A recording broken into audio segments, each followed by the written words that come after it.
information for you right now. Police have just identified the body of Jelani Day. The body was found September 4th, but it was just identified by authorities. 25-year-old Day was last seen on August 24th. His family and a faculty member at ISU reported him missing when they hadn't seen him in several days. Right now, Jelani is still considered a missing person, and the case is being handled by the Bloomington Police Department. Bolden-Day said authorities seem to lack the manpower to devote more than one detective to the investigation. My heart goes out to her family, to her mother, because I know what it feels like to sit in her seats. But I'm still sitting in that seat. I don't get the help from the FBI.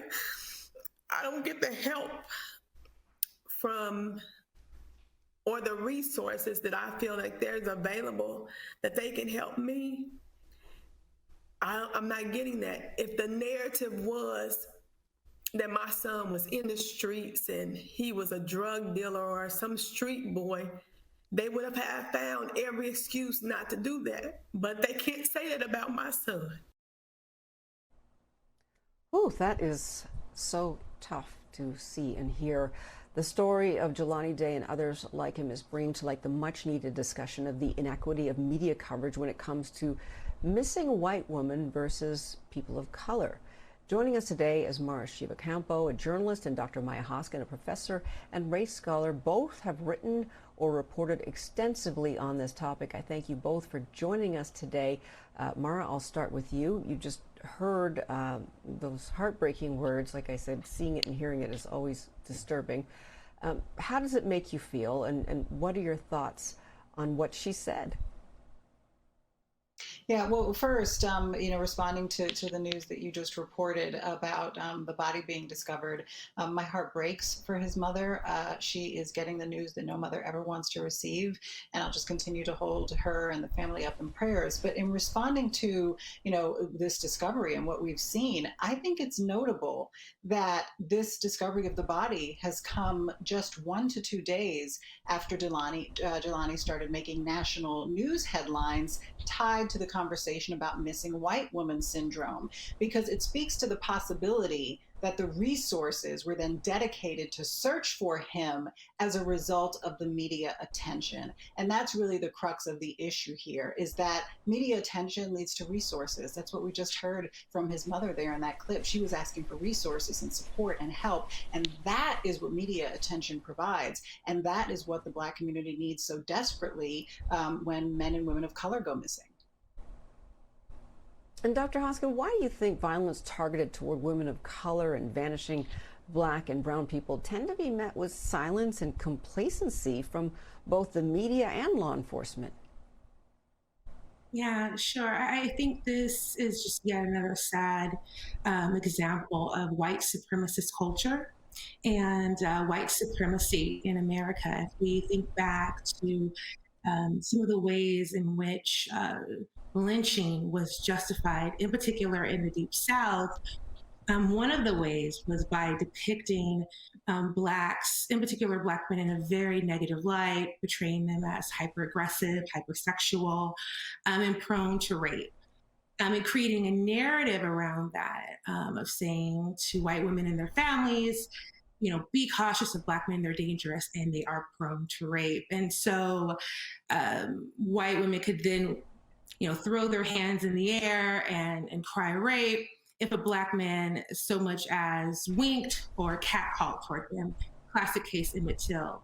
And this created a very powerful, or actually maintained and perpetuated an already established and powerful message around the prioritization of white lives and white women's lives over the lives of Blacks and people of color.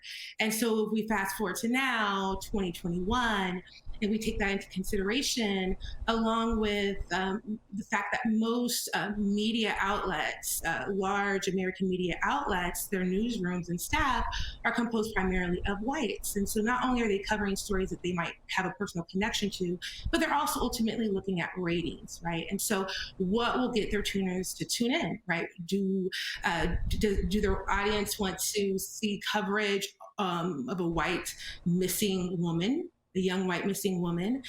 given the fact of, knowing the prioritization of white lives over people of color, or do they want to see coverage over a missing Black man? Also taking into consideration the messages around Black men being violent, aggressive, and their lives just quite frankly not meaning as much. And the same applies to law enforcement as well. There's been a long conversation about implicit and explicit and just flat out racism in law enforcement and informing how they approach investigations and their practices and policing. And so really what we're seeing here is an example, like I said, of white supremacist culture and white supremacy just manifesting in 2021. So, Mara, you're a journalist. What are your thoughts? I mean, the intense media coverage of white women who go missing, does it have real life implications for people of color who are not covered by the media?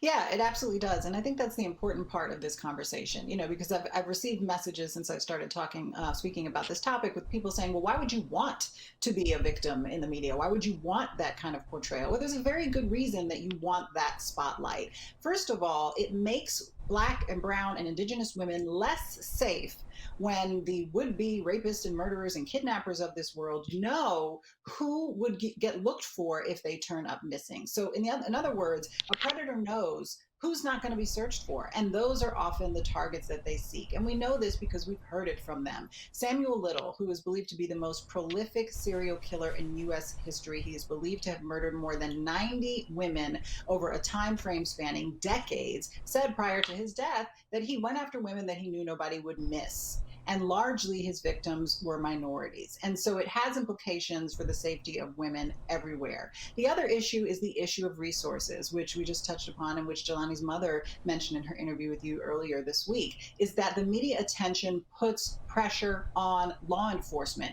It likely put pressure on law enforcement in Illinois, which is why they likely found this body today, days after this made national news headlines. So if you were looking for your loved one, whether police find them dead or alive, they're certainly not going to find them if they're not looking. And that's the key here, is that this media attention pushes law enforcement. It gets resources. It raises reward money. It does everything that can be done to help get this person back. And that's what's being denied the Black community right now. Absolutely. And Dr. Hoskin, I want to talk about the term missing white girl syndrome. We've been hearing that a lot this week also because of the missing white woman who's been in the news. She has, of course, received a tremendous amount of coverage, the complete opposite of what we're talking about. Where did that term come from? Yeah, it's funny because a lot of folks are talking about the term as though it's some new, I don't know, neoliberal